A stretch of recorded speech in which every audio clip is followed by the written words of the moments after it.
It all begins with a book. The year is 1980, and I happened to find a copy of I capolavori teatrali di William Shakespeare on my father's bookshelf. Now, this is a 1950s translation in Italian of Shakespeare's key plays: Otello, Amleto, Giulio Cesare, Giulietta e Romeo. Women come first in Italy, of course. And these are stories of jealousy, love, power, intrigue, conflict and reconciliation, human histories, tales of humanity. I was 10, and I was gripped. And the whole thing was in Italian, of course, a stilted, impenetrable translation. And so, as soon as I had a chance and a great English teacher, I leapt at the opportunity to enter that world, learn English, and find out for myself. Shakespeare's universe is a complicated one, and the language is hard. Well, of course it's hard, which is why it is worth doing. Because of that book, my life would change its course, and I have never looked back. This is a course about listening. Now, Shakespeare describes reading as to hear with eyes, so hear me out.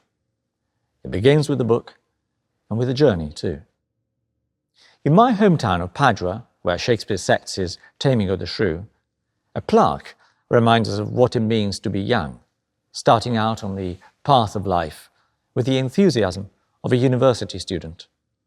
And for the great desire I had to see fair Padua, nursery of arts, I am arrived.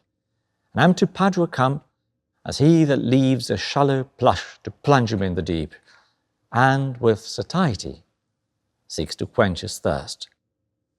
Whether you love Shakespeare, or hated him at school and think his plays are too difficult, or just not for you, well, I hope I can be of some help and follow a common path.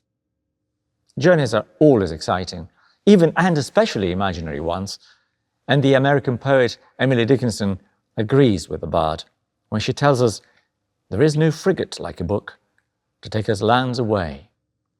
So reading is, amongst other things, the cheapest way to travel.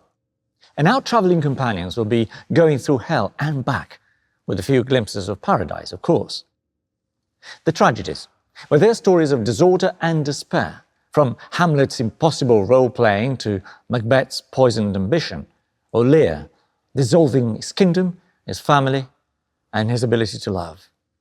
And there are family dramas too, and sometimes order is restored, although, as we will see, the happy endings in Shakespeare's comedies of errors and redemption always leave a trail of great pain behind them. And when it comes to history, well, that's no different to telling any other story. So Henry V is a convenient war hero, and Richard III an irresistible, seductive villain. But books read us as much as we read them, and Shakespeare the poet allows us to hear many more voices. And these are the voices of spurned lovers, melancholy philosophers, sex-crazed conquerors, gentle, melancholy old men who understand the ending is near. They all populate his sonnets, and the sonnets read the plays the sonnets. They also all read us. They are action-packed thrillers, love stories, family dramas. Shakespeare's plays and his poems offer a window to alternative realities.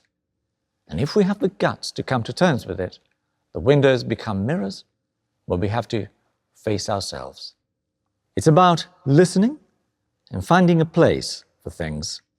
A crazy pursuit, perhaps, but then, as Duke Theseus tells us in A Midsummer Night's Dream, the lunatic, the lover, and the poet are of imagination all compact. And so we need, like God in the Garden of Eden, to give this airy nothing a local habitation and a name. The Book of Life, Oscar Wilde tells us, begins with a man and a woman in a garden. It ends with revelations. And so, let us begin.